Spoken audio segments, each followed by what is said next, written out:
are live. All right. Turn this down again. Throw that around. Well, actually, just throw that around. Let it droop.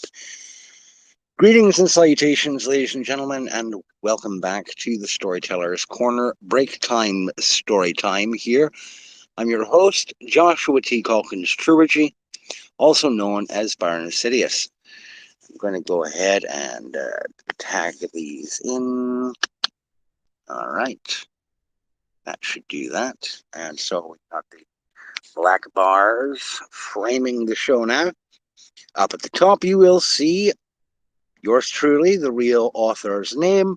And down at the bottom, I don't yet have enough of a viewership consistently to qualify for advertising campaigns through Rumble.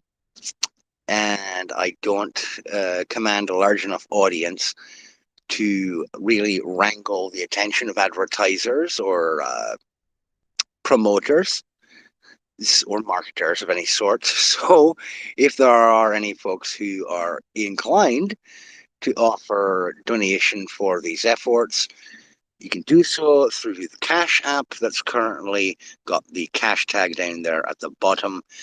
I do want to forewarn for anyone to whom it might cause any grumbling that my intention, if I do get enough donation available or deposited to me, is to eventually upgrade to a Rumble Premium channel or account so I can do away with a lot of the advertisements, since I do use Rumble quite a bit for my own personal viewing. Yes, Sarge, I did sneak in on you. Now, I want to preface tonight's show with a couple of apologies. The first and foremost of those apologies goes to dear Sarge. Sarge, I know I haven't been keeping in good touch for about the last week, and I do apologize for that. But I was out of town for a stretch of time there this last weekend at my wife's cousin's wedding in Kenosha, Wisconsin, which is right near the Illinois border. The trip itself, the driving, holy hell, I'm not a huge fan, but it was a good time had by all. The kiddos enjoyed the reception. My 5-year-old got on the dance floor and scooted himself around like a wild jackanapes. He had a good old time, as did the 3-year-old. He had a good time. My daughter, the 11-year-old, she had quite the time buzzing around up there. She's very cheerful.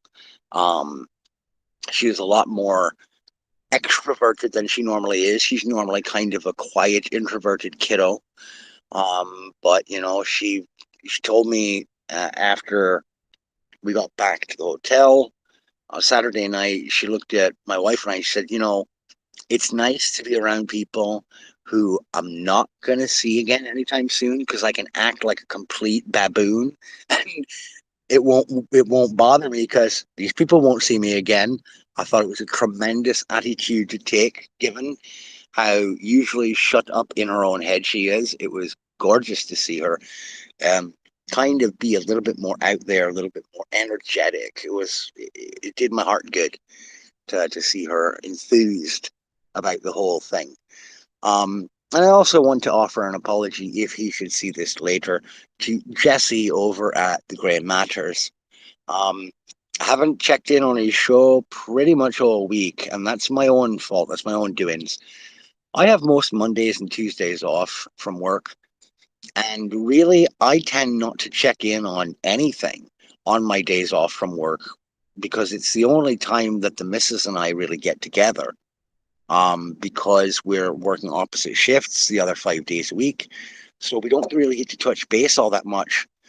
So I tend to kind of clam up and turtle up away from all things online during Mondays and Tuesdays. But I haven't really clarified that with Jesse over at the Grey Matters. And I really should be a little bit more in touch with him these next few days because I will be showing up on the Grey Matters show in person in studio there with him next Wednesday. That is the current plan. So when the Grey Matters show comes on next Wednesday, at around 4:30 p.m. Central Standard Time, you'll not only see Jesse, you'll see this ugly mug also sitting across from him in his home studio. So that's I'm looking forward to that. But my apologies go to him as well for not being a little bit more on the ball and staying in touch. With all of that preface out of the way, that's a good 5 minutes I've spent on that. I am going to get the Kindle set up here, get it queued up to the last place I left off. When last we left the tale of a Midwestern Yankee in King Ovin's court, the shade Luga, who is himself a rather unpleasant creature in the Aether realm, had inadvertently called down something even more unpleasant than himself by reaching out to other worlds for outworldly assistance in his endeavors, and came face to beak with the creature known as Quoth. Now, this is not exactly spoiler territory because this book came out in 2013, so there's really nothing to spoil per se based on length of time, but I will clarify that Quoth does not make any future appearances in this story. And Sarge, based on your comments regarding Quoth in his previous appearance here, that might be a good thing. Given that you said, man, you must be on some kind of mushrooms to come up with an idea like him. Well, no, but hey, I couldn't blame anyone for thinking that or assuming it. So let us proceed now with the continuation of A Midwestern Yankee in King Ovin's court. We begin now with Chapter 9, Preparation. On Kathy's first night at the Phoenix Inn, she heeded Daguerreau's warning to stay away from Baron Dimanche. Her room, rented for 3 nights for a total of 1 drake and 10 bits, wasn't as lavish as the guest quarters at the King's Manor, but it was nice enough for her to stay in. A queen-sized bed, a simple 3-drawer dresser, sans Bible, which she found strangely awkward, a small table to read or eat at, and an attached bathroom.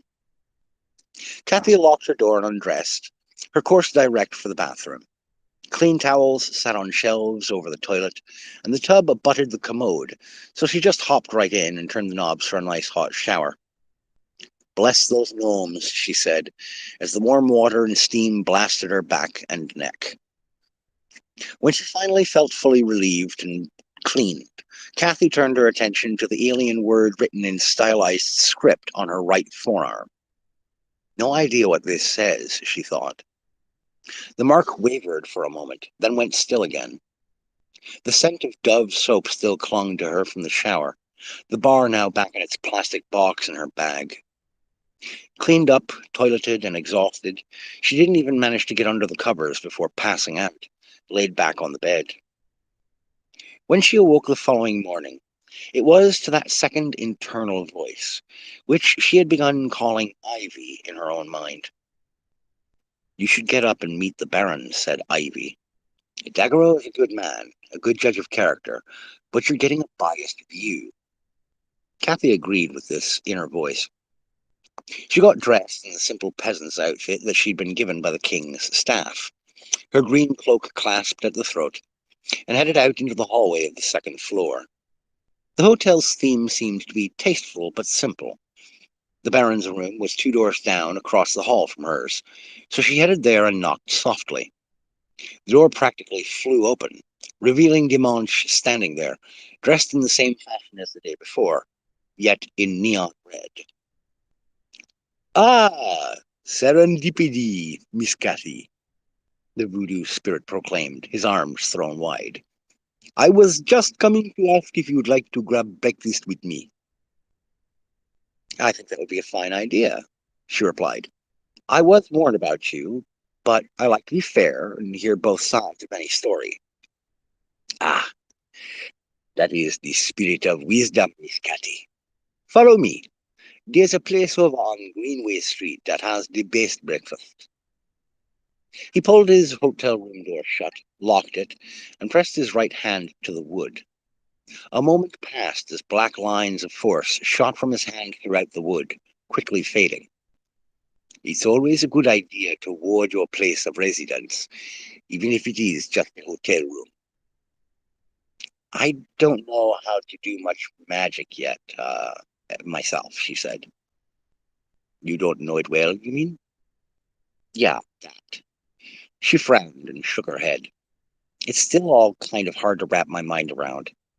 I've always wanted all of this stuff to be real, but I think a big part of me had just accepted that it wasn't. I'm a bit of an agnostic, so all of this sort of threw me for a loop. I can imagine, said Baron Dimanche. He led the way out of the hotel, and on the front porch of the building, Cathy froze, looking out at the streets below. Every crowded market street from every film that she'd ever seen stood before her, a seething ant farm with goods and services for sale or trade. Yes, morning markets are the busiest here in Celia. Keep tight hold of your money pouches. Pickpockets rule the narrow running lanes. Cathy, on a whim, closed her eyes and reached her hands within her cloak for the money pouches, mentally envisioning their drawstring mouths filled with teeth that would nip at anyone's hand but her own. The cool, itchy sensation flared at the back of her neck, and an impish grin spread across her lips. I'd like to see them try, she muttered. Using his long stride to his advantage, the Baron swooped ahead, leaving Cathy to try and maneuver through the throngs of people choking the street. She could have muffled her way past many of them. Most fairy folken were slight of frame here, except for the Kenyan gnomes and the bear fairy, the Ursines. But these races were minorities in the city of Celia, whose chief races were elves, fairies, and pixies. That made movement a little easier. As she caught up with the Baron, a Gotrin passing the other way bumped into her. As soon as he tried to pull away from her, the rat man began howling in shocked agony. Cathy whirled, a ripping, squelching noise issuing from her hip area. The Gotrin's right arm pulled upward, blood spouting from his hand where the ends of two fingers appeared to have been bitten off. Before she could accuse him of attempted theft, the Gotrin fled through the crowd, holding his maimed hand to his chest. Cathy called after him softly. Sorry. You shouldn't be, Dimanche whispered, standing cheek to cheek with her as he dipped down to be eye level. There are many kinds of justice, child. Poetic is one of my favorite sorts. Cathy let the Baron take the lead once again, until they ducked into a quiet little diner, staffed by several elves, with a broad, green-skinned brute in the kitchen, visible through the narrow server's pickup window. The cook's face was wide and somewhat flattened, with a jutting lower jaw, two tusk-like teeth poking out. Orc, the Baron said as Cathy looked on. Huh. I've landed in a Dungeons and Dragons game, she said. Piffle, this plane is much more interesting than the one you come from, Dimanche said. An elven woman in a waitress's apron bustled over to their table and handed them each a menu. They ordered a breakfast bonanza, then got coffee poured out and cream and sugar set down in saucers. So, Miss Cathy, sorry, Cathy, he said, carefully pronouncing the th sound. Tell me a little about yourself. Well, I've got an older brother, Jack, who used to terrorize me as a kid. My mom and dad split when I was 8 because they couldn't stop fighting. Let's see, what else? She said rhetorically. Always loved fairy tales since I was a kid. I always wanted to go on some big adventure when I was growing up. So this is all just kind of incredible. I think everyone yearns for that dream at some point, Dimanche said seriously. I just wish your species wasn't so keen as a collective to find ways to make that not happen. Between the human enslavement to economics and the seemingly irresistible urge to try and dominate one another through other means, your people are screwed from birth. Kathy, nonplussed, offered no response. Ultimately, she couldn't give one because, in the long run, she empathized with the Baron's assessment of humanity, no matter how wrong-headed it may have been. Their food arrived a few minutes later, but Kathy didn't want the conversation to dry up at that awkward point. So, I think I know about your older brother, but I've never heard of you, she said. That is how Samadhi likes it, Dimanche said. Frankly, I don't much mind it myself. When there's blame to be cast, he's usually the first one fingers get pointed at. But he also gets all of the worship, Kathy pointed out. The Baron shrugged. The lower knows who does what, and that satisfies me. Could you pass the salt? Here you go. Kathy watched him with mild disgust as Dimanche poured a heavy dose of salt on his home fries. Gads, do you want some potatoes with your salt? Not salty enough for my tastes, he said, reaching inside his red dinner jacket. He pulled out a bottle of General Chaos hot sauce, liberally sprinkling the thin red sauce on his omelet. He tucked the bottle away, then started in on his food again. Much better now. Kathy moved from her home fries to her pancakes. Why are you indebted to King Ovin's court? She asked. Was it something to do with the animosity between you and Daggero? Yes, as a matter of fact it was, said Dimanche. I make routine visits here to the Isha Plain, specifically to this kingdom. The people are friendly and it's centrally located on this continent. A couple of years ago, I was playing some pranks on the members of the court to remind them that they're not invincible. For Sir Daggero, I laid a rope snare along his patrol route. Unfortunately, I miscalculated his agility. He knew as soon as he stepped on the snare. When he tried to jump off of it, the rope cinched his tail and ripped it off. Oh, Jesus. Yes, he was hurt. But he found me quickly enough, struck the fear of the gods into me before blood loss knocked him out. I took him to a healer, but the tail was lost. Took him 2 or 3 weeks to regain his full balance. Did you get into a lot of trouble? She asked. Oh, yes, indeed. The king was about ready to have me banished from Amamith. But Queen Titania talked him into setting me with a debt to be paid later. Now, I'm repaying that debt. Kathy thought, you're lucky that's all that happened. When the meals were finished and the bill arrived, written on a small scrap of paper, Kathy was surprised that Dimanche snapped it up. Daggero gave me some money to pay with. That may be so, young lady, but a gentleman always pays when he's done, and when he's the one who issues the original invitation, said Dimanche amiably. Huh. I wouldn't have exactly tagged you for the traditional sort, she said. I'm full of surprises, he replied, handing the waitress a drink. Keep the change. Thanks, the waitress said, flouncing away happily. So what now? Kathy asked. Well, now I have preparations of my own to make. As for you, you may want a word with the royal guard woman who's been watching us from the cafe across the street, he said, pointing at the window that they had been seated next to. Kathy took an inconspicuous glance through, spotting an elven woman in royal guard chain armor and a blue cloak of the same sort that Daggero wore. Son of a bitch, she muttered. She made a beeline to the elf who sat outside, who, as Kathy approached, looked up from her book. Kathy stopped a few feet away, her hands on her hips. Have you been watching me? Sorry, Mum, it's the Daggero's orders, the elf replied, her voice airy and high-registered. She had a lovely, picturesque face, with rich brown, almond-shaped eyes. Flawless porcelain skin and a dark crimson hair down to the middle of her back in a tight braid. She had a little mass to her, an athletic build that Kathy could appreciate as tough, but quite far from butch. Daggero told you to watch me? Yes, said the elven woman. He also asked me to work with you today, though that wasn't supposed to be until later. The Royal Guard woman stood up and curtsied, holding out imaginary skirts. Selena Barnack, Royal Guard. I'm a scholar of human history, customs, and magic. Ah, um, Kathy Potts, group home worker and scholar of Italian food, I guess, she replied, putting on a goofy smile and crossing her eyes.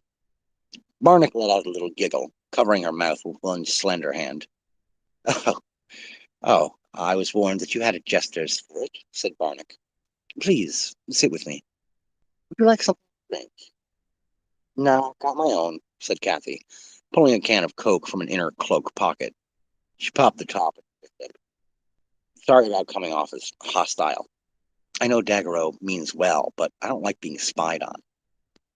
Oh, that's understandable.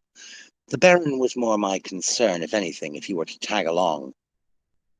He doesn't seem so bad if you just sit down and talk to him, said Kathy. I'm sure you're quite right. Sir Daggero gave me this to study, said Barnack, tapping a heavy black tome. It was the one the Kenyan High Knight had been browsing through at the King's Manor. He said your only form of accessible magic right now is focus magic.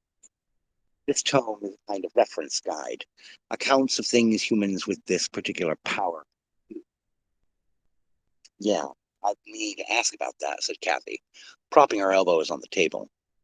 She caught a faint whiff of Barnack's perfume, a pleasant scent of peaches. He gave me this axe. I was able to see into its past, so I can use it as well as anyone who's wielded it in combat, but nothing like that happens with this, she said, reaching to the small of her back and drawing the dragonbone knife. Why is that? Oh, that's simple, Barnack said. It's because that knife has never been used in battle. I just finished reading about that about an hour ago. If you'd like, Sir Daggero suggested I offer you help to train your talents until you depart on the mission that His Majesty has given you. Kathy thought about this for a minute. It couldn't hurt to have a teacher and a little bit of practice. Sure, she said. Where should we go to train? 20 minutes later, Kathy and Barnack stood in a wide-open park a mile from the Phoenix Inn. The city of Celia had 3 such parks, and this one, being the largest, was the most practical choice. Selena Barnack held in her hands a hefty rock. She set it down in front of Kathy gently and then stepped back. Uh, what now? Kathy asked. Well, we'll start with shaping. According to this tome, as a wielder of the power of focus as an awakened, you can change the shape of most objects that you touch if you expend enough magical energy. This rock is a good size to test your current limits. Kathy sat down on the grass with the rock between her legs, placing her hands upon it. Its rough, weathered surface grated against her skin, but she ran her fingertips over it nonetheless. Start with something simple. Imagine just smoothing the rock out, making it round. Kathy closed her eyes and concentrated on the image of a perfectly rounded rock, like a soccer ball made out of stone. She ran her hands over it until she felt the itch at the base of her neck, a sign to her that her magic was at play. The rock began shifting under her hands, smoothing out as if by clay by degrees. 2 minutes later, she opened her eyes to behold a perfectly rounded rock. She sighed, feeling a little drained, but not too badly drained. Well, that's most excellent, said Barnack, clapping her tiny hands. Okay, now something more complex. Now imagine arms or legs growing out of the rock.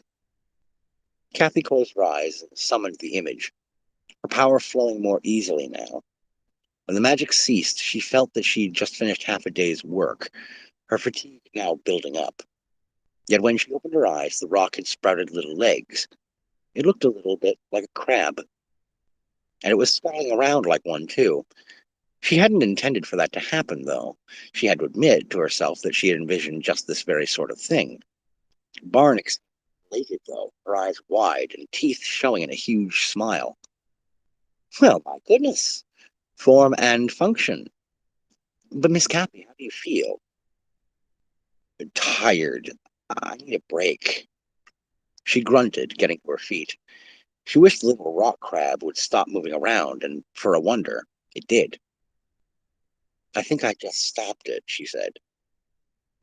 Try severing your tie to it, Barnack suggested. Imagine it having its own will. Kathy did, and the rock immediately fell over. As I thought, your constructs are altered objects can't act on their own. Not yet. There's a yet to that? Possibly, though not always, Barnack said. And before that, of course, you'll need to work on your magical stamina. But come, you should get back to your hotel. A rest is called for. And so they left the park together, heading back for the hotel, engaging in some small talk along the way. How long have you known Sir Daguerreau? Kathy asked at one point. Well, I've known Sir Daguerreau for about 12 years. I've served with him and the Royal Guard for 10 of those years. She pulled a lock of hair from her face, tucking it back behind her ear. I personally trained with him to learn how to wield dual blades. I had spent 20 years previously as a ranger, specializing in single longsword techniques for combat, but he saw potential in me. Kathy didn't miss the wistful, longing note in Barnack's voice, and it cheered her heart. So, does he know? Kathy asked quickly. Know what? That Barnack stopped in her tracks, color rushing into her pale cheeks and nose, her eyes wide. Well, that is, you see, no. She sniffled and then moved along once more. Kathy's heart went out to her. Poor woman, she thought. Not always the quickest on the uptake from what I can tell. So Daguerreau is a very important man, Barnack said. I needn't distract him with such frivolity. Hey, Kathy barked, putting one hand on Barnack's shoulder and turning the elf toward her. Don't do that. Don't dismiss what you think of the man just because he's some grand high poobah. Don't hang back either just because your ideal guy isn't available. Have you even dated once this whole time since you met him? I've tried, Barnack said dismally. Every time I've tried, it's been dreadful. Once I dated a watch sergeant for 3 weeks. I even had 7 dates with the man, only to discover he was married. Oof, okay, that's rough. Douchebags exist everywhere, Kathy said. That's good to know. I was mortified. For weeks I was the subject of ridicule among my comrades in arms, and Sir Daguerreau wouldn't even speak to me when I submitted my reports. Besides, it isn't like I could openly be with Sir Daguerreau. What do you mean? Kathy asked. Well, both. Royal Guard are forbidden from courting one another, Barnack said. One member of the couple would have to renounce their post. I feel privileged just to serve with the man. If I sought his affections and I was rejected, I would have lost my post for nothing. Quite the reflex, Ivy chimed in the back of Kathy's head, as she thought to try and put an arm around the young elven woman's shoulders for some sort of consolation. That's 2 impulses to embrace somebody. What's wrong with you, woman? Kathy thought back. Ah, shut it. Barnack released her shortly, guiding her without any more conversation to the Phoenix Inn. Before Kathy headed inside, the elven woman simply said, Thank you, Miss Kathy. Yours is a bright soul. She departed then with a wave, and Kathy headed to her room for a much-needed nap.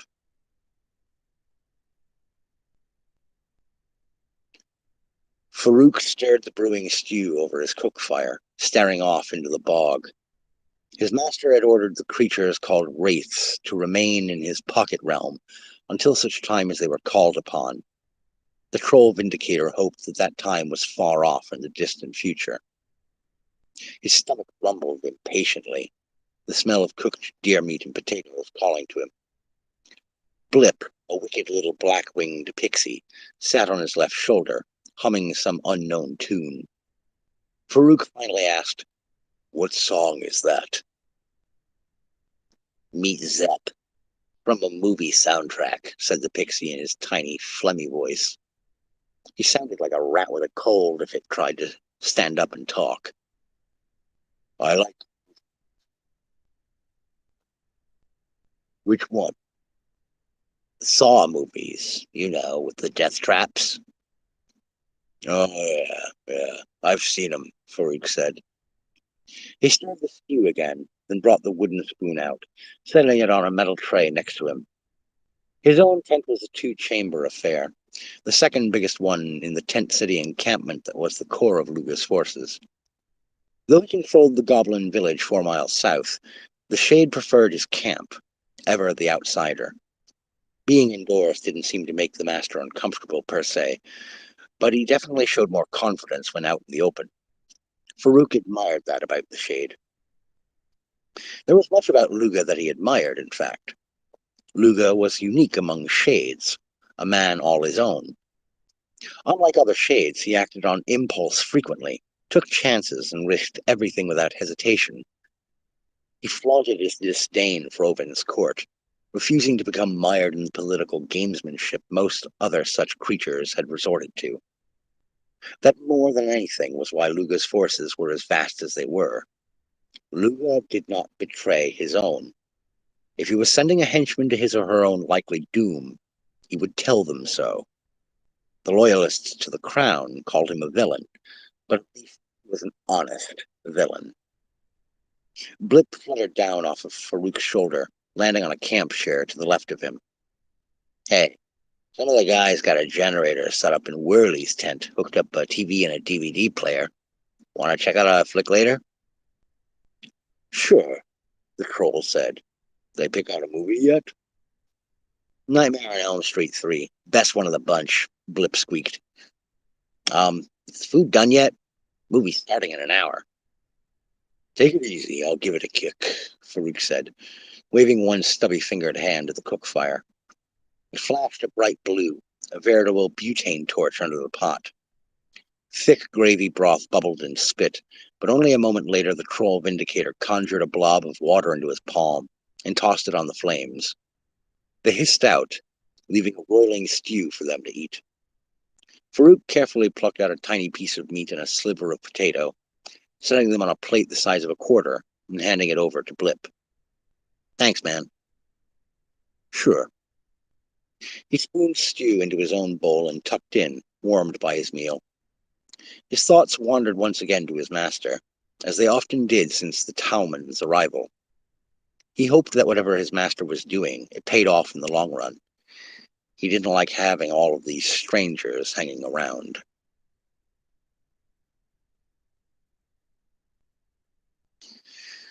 Daguerreau reviewed Chief Watchman Verrett's rundown report, seated behind the desk that was officially his own. He only had this one in the West End watch station.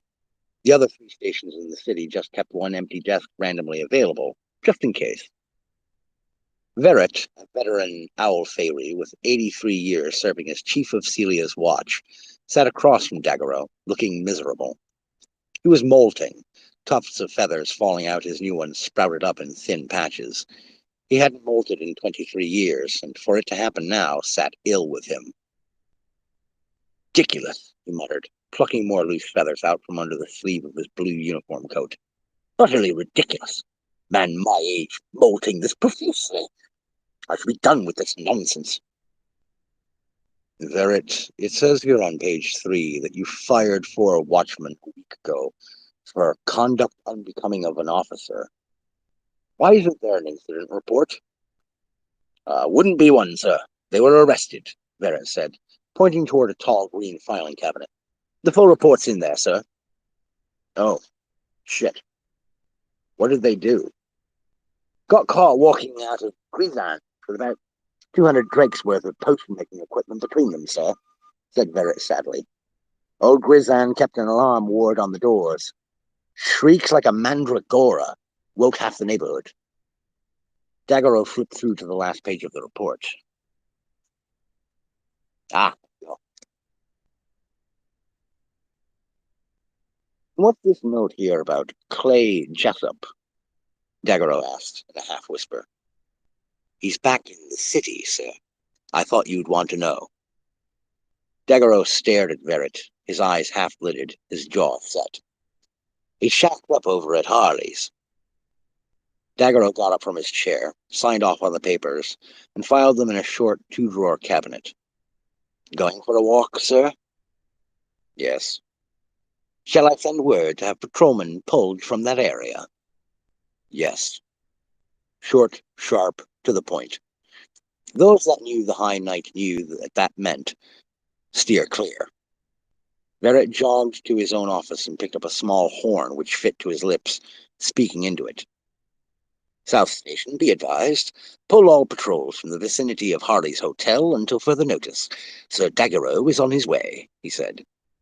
The words, spoken into the Connor horn, would flow out of a box connected magically over the distance at an amplified volume. The watchman on patrol would be alerted via messengers, and knowing who was in town and who was coming for that person, they would clear out of the area in a heartbeat. They knew to clear the way. It would have taken the better part of an hour to get to Harley's Hotel from the West End station normally, but Daggero knew the ins and outs of traveling via the in-between. He got there in 10 minutes. The property was a dive, and always had been.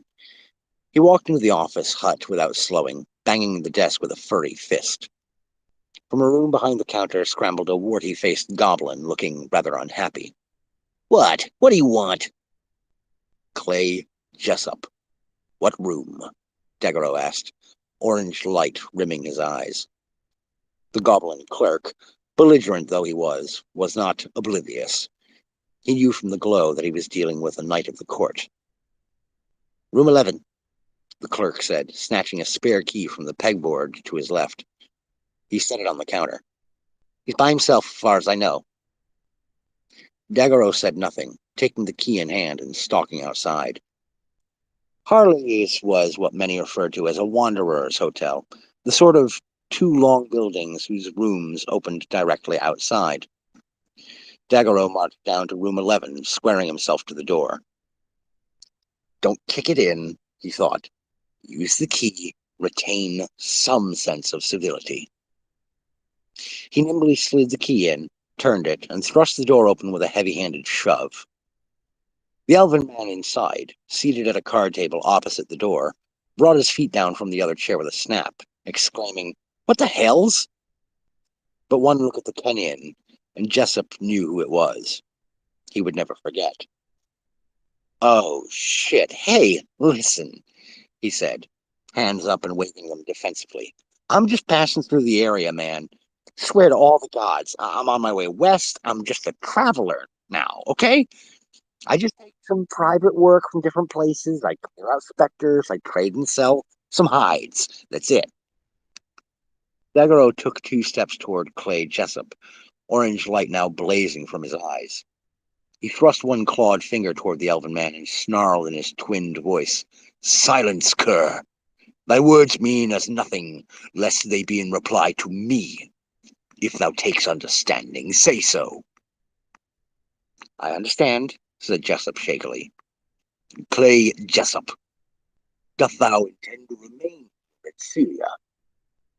I was going to, Jessup croaked, but only for a few days. Thou speaks true, and though I don't care for it, I accept the truth comes from thee. Now, the Kennan warrior said, the orange light glaring painfully into Jessup's eyes. Didst thou attempt to contact and engage with Selena Barnick, whose reputation you have already sullied once? No, Jessup said. Daggero lunged forward, right hand flying to Jessup's throat and gripping tight. Liar! The word of the night reveals thy deception. With a roar, he flung the elf against the wall, which cracked open upon impact. "Speak, true, or I will visit all manner of pain upon thy head, holy and profane. Didst thou plan to contact her?"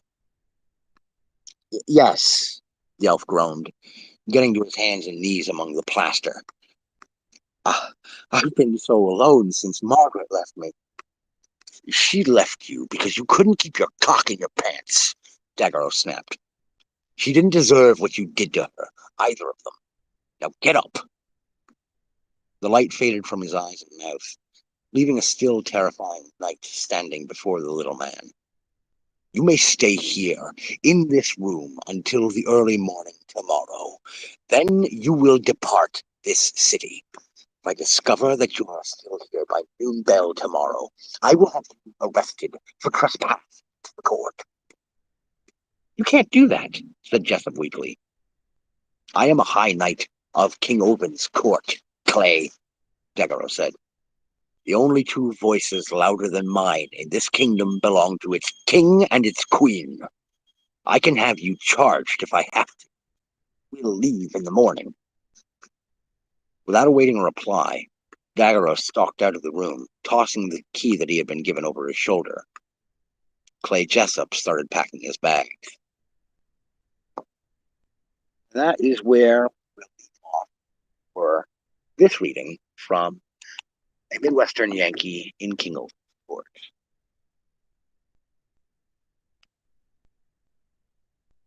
I had to get a little loud there at the end because one of the shuttle buses from work here was backing into its space.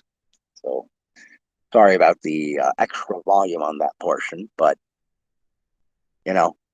got to do what I got to do in order to make sure that I can be heard above extraneous noises here. And yes, I can see that I am running a little long on tonight's show. I wanted to get through as much of that chapter as I could. Couldn't get quite to the end, but there's not much left of the chapter, I don't believe.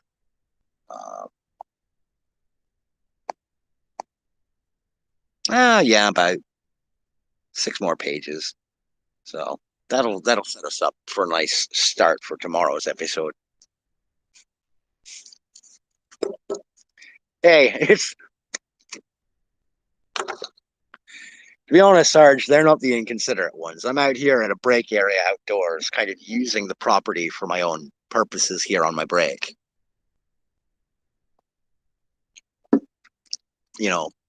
I'm relatively fortunate that there's very strong Wi-Fi signal for me to piggyback off of to even do the show here. So, but anyhow, so that's where we're going to leave off for now for tonight. Tomorrow night, I will be coming back at roughly the same time. The window is usually sometime between 7:45 and 8:15-ish is when I start. And I try to go for between 30 to 40 minutes, depending on how much leeway I've got from my supervisor that day and what my workload looks like. Yeah, I did do a couple of standalone uploads, Sarge. The one was a review of B.R. Yeager's Negative Space, a novel I finished reading a few days ago. But I tried initially uploading that review to my BitChute channel, but BitChute was having all kinds of problems, and I kept having error occurred at like the 95% upload mark. The upload would stop and say, "Error occurred, please try again. Error occurred, please try again." And I had to deal with that shit for like a good half an hour. I just kept trying, like, fuck it. I'm just going to upload this review to my Rumble channel and directly to YouTube and let the chips fall where they may for now. I'll come back around to BitChute and get it uploaded there. But yeah, this is a nice spot until the snow and the wind come down. And I've got maybe a month before that hits.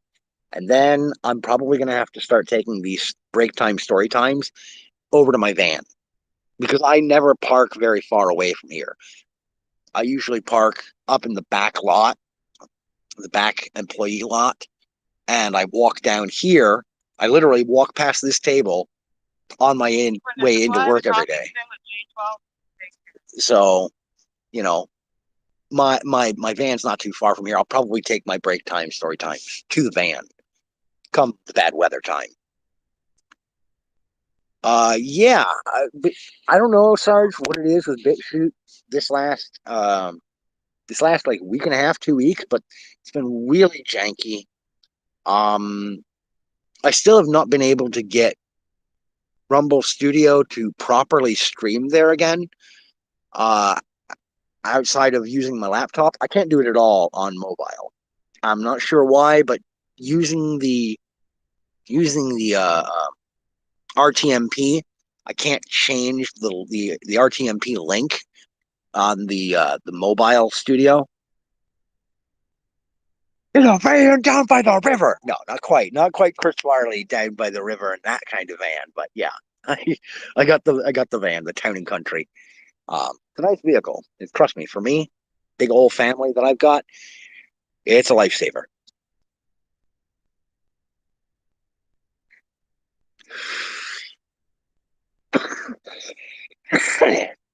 Plus, it's very handy to have the collapsible second row bucket seats in the row behind the driver and passenger front row, because I can collapse those down, and then there's the back bench, so that there's some extra foot room or cargo room depending on what I need to carry around throughout the day.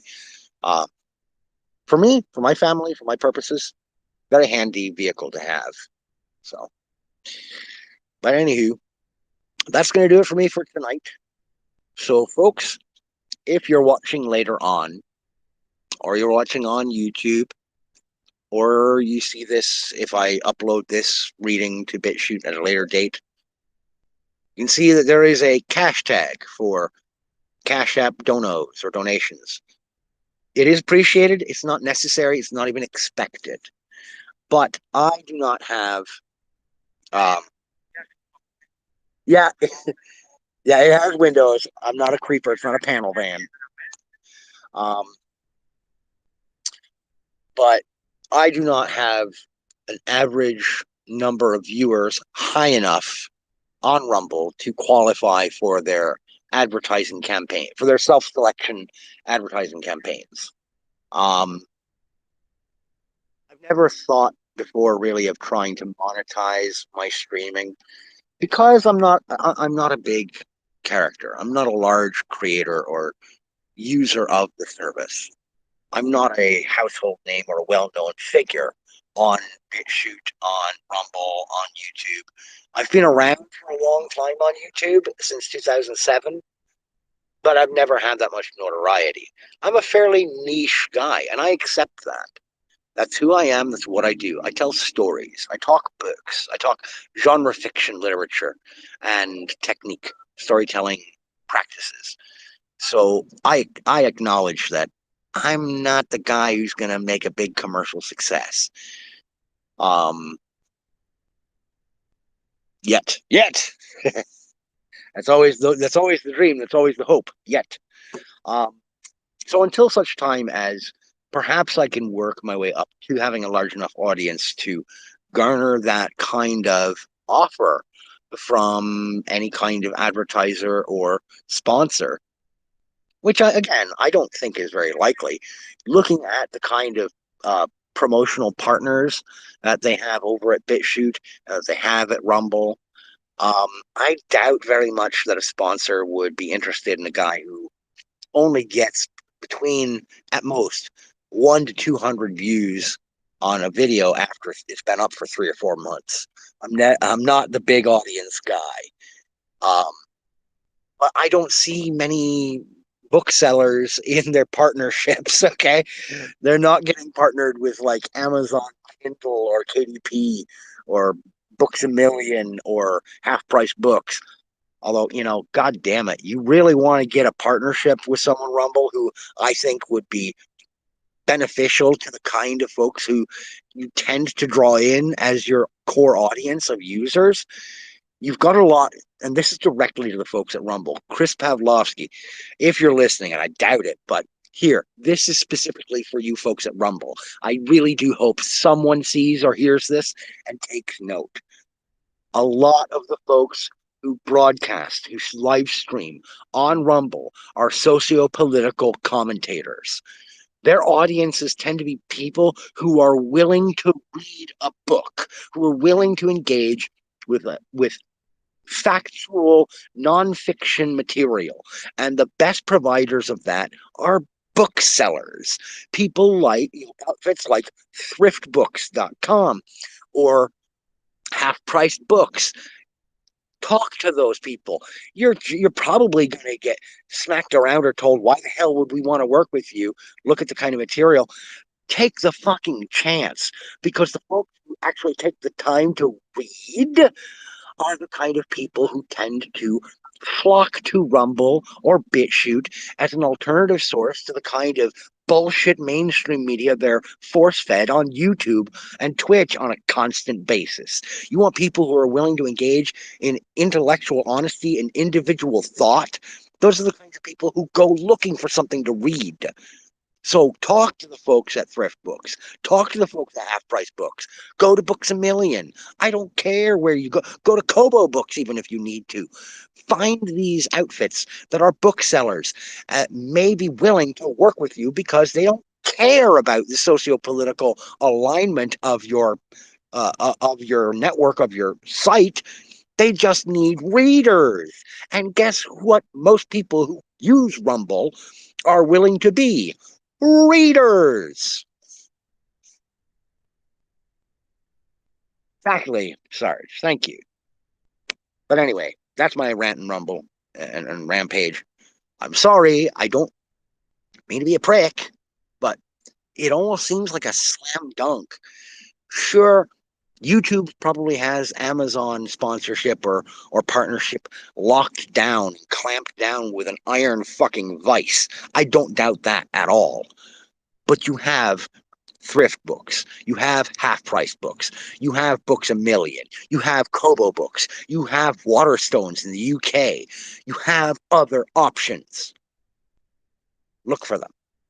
I'm sure they'd be willing to partner with you, Rumble, if for no other reason than a lot of them are probably sick and tired of being pushed out by the beast of Bezos. Cheers.